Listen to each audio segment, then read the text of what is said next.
Hi, this is Rick Snyder, and I'm in Anaheim, California at the National Association of Music Merchants show, more commonly known as the NAMM Show. It is amazing here. This place is just incredible. There are so many musicians, so many people, so many different instruments, everything that you could possibly want to make any kind of music, any kind of noise, any kind of live performance. You can find it here at the NAMM Show. So, like I said, this is the best it's been in 5 years. All right, guys, are you ready to go? Let's do it. Hi, this is Rick Snyder with Rico's Blues News. I'm here at the 2025 NAMM Show, and I'm here with Chase Walker. Sure. Chase, it has been a minute since we've seen each other, huh? Oh, man, it's been a minute. Yeah, it has. What's been going on the last few years? I know you moved back east for a while. Yeah, I moved out to Nashville, go to college at Belmont University. Learned all I could out there about the songwriting business and the music business out there. Did a minor in music business. So Okay. kind of learned, got a good perspective of the landscape when it comes to the legal aspect of it, as well as just kind of the social aspect of it, and how the hierarchies work. Right. During the pandemic, moved back here. Oh, God. Everything was crazy. Of course it was. It was insane. Yeah. While I was doing online courses at Belmont, started taking an extracurricular course that the company was putting on online for teaching artists about sync licensing, which is licensing music for film and TV. Oh, that's where the money is. Oh yeah, man! Like film and TV, it's very different revenue model. You got money coming in from major advertisers and corporations and stuff like that. Yeah, and they have no problem with the budget. Right. Well, before the pandemic, they did. Now, so post-pandemic, it's a little different. Yeah. So you know how all the major studios and production companies, they started their own streaming service during the pandemic, right? Right. Before we had Netflix and Hulu and Amazon, that was it. Right. Now we there's got a million Paramount of them. Plus, HBO Max, Peacock, Yeah, they're all Apple. right. And so that kind of like I'm glad I got a foundation in how sync used to be. You know what I mean? Sort of like just before the pandemic. Yeah. Because it gives me a perspective on where things, what the trajectory of things are now. Okay. Because it's the same thing happening right now in the film industry that happened in the music industry when everything went to digital file sharing and then streaming later on. Right. Yeah. And I know people who take advantage of that and do that as well. Yeah, that makes it difficult. There really isn't a record business per se Not anymore. Well, yeah, not anymore, man. It's like record labels aren't their primary income source is no longer selling records. It's selling the artist's brand. Yeah. But, So what are you currently doing? so I just put out a 6-song EP about, 6 months ago. It's my first fully self-produced record. Oh, nice. I've been, even before the pandemic, I was kind of baby stepping my way toward being able to produce myself fully. Just because, in my experience, it can be a challenge unless you're working with just the right producer. Right. To capture the sound that you have in your head, unless you know how to get there yourself. That makes sense. And so it's I'm not opposed to working with other producers, but I wanted to have that ability to really communicate to them in their own language as far as what I was looking for. Sure, you want them to be able to share your vision. Right. And make it come to life. You don't want to go into the studio and say, I want this to sound purple. People do, and engineers figure it out, producers figure it out, but if you can At go great in and tell expense. them, you tell them, I need more compression here, I need, play with the levels on this, and add some delay on here, you know what I mean? It makes it a lot more efficient. Oh, I'm sure. It makes the process a lot smoother. Well, that's smoother. So where are you recording that? So that's just all out of my home studio. Oh, nice. Got set up. Yeah, it's it does, like, these days, man. Unless you're recording some very specific things, you don't need much more than a basic sound treated room and a microphone. Right.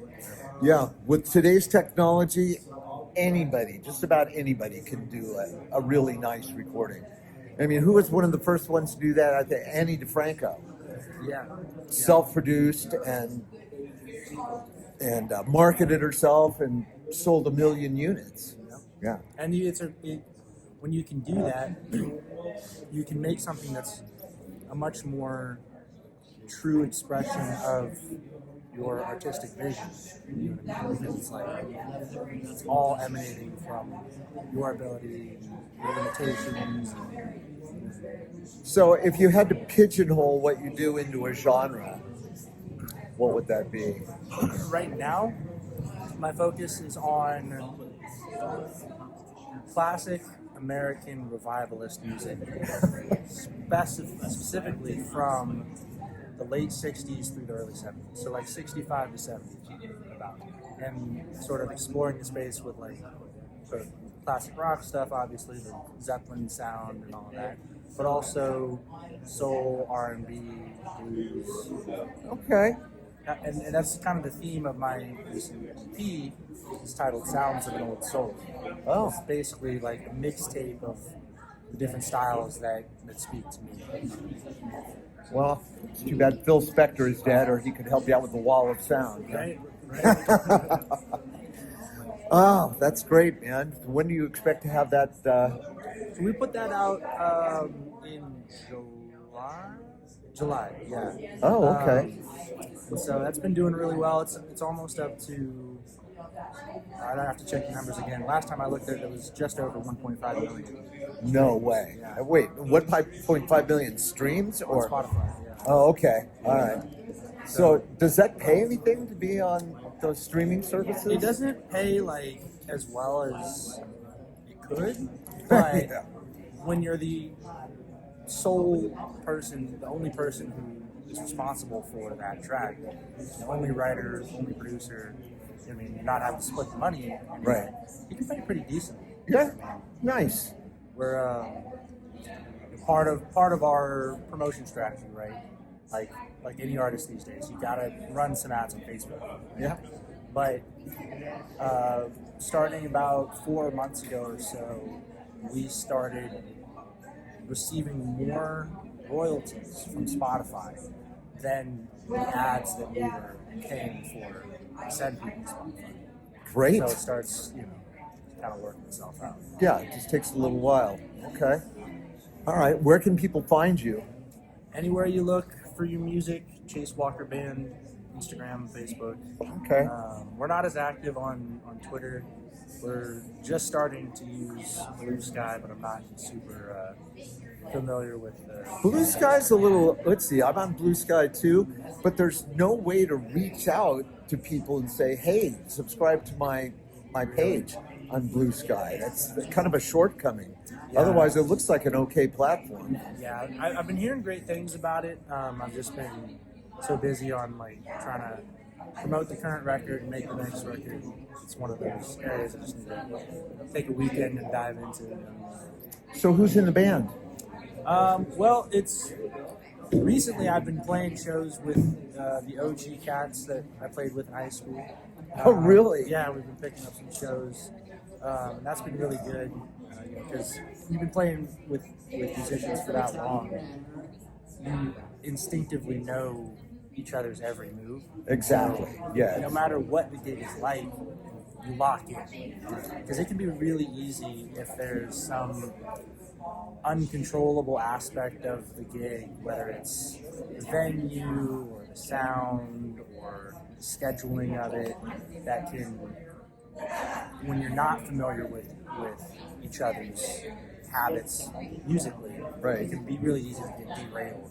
Yeah, absolutely. But yeah, we've been doing that. Matt Fike is just about to move up to Northern California, so kind of a little bit of a rotating door. Okay. For musicians, but I'm trying to get some dates set up in like the Pacific Northwest, so we can kind of do.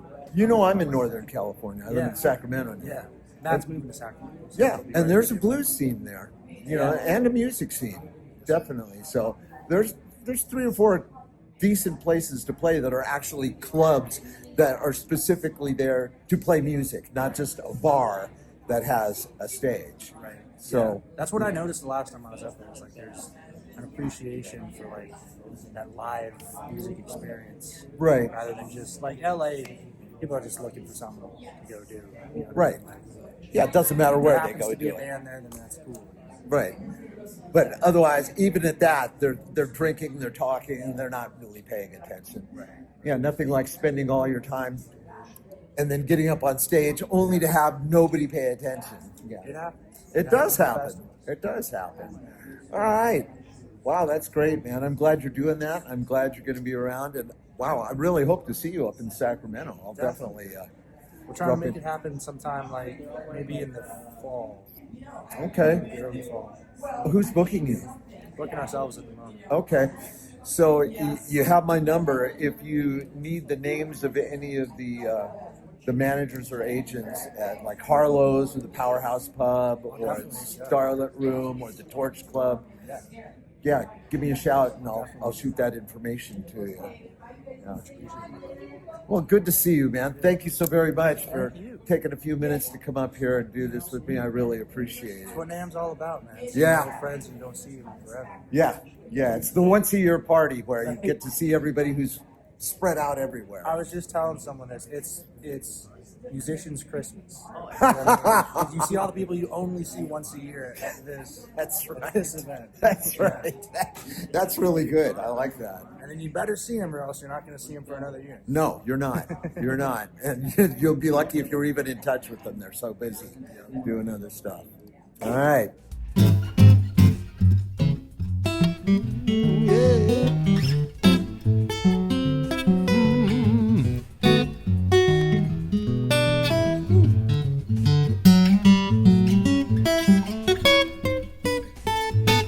Down the road's a place that I know.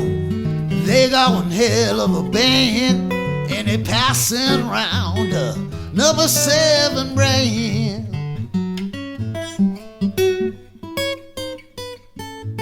So get your dancing shoes, you got nothing to lose.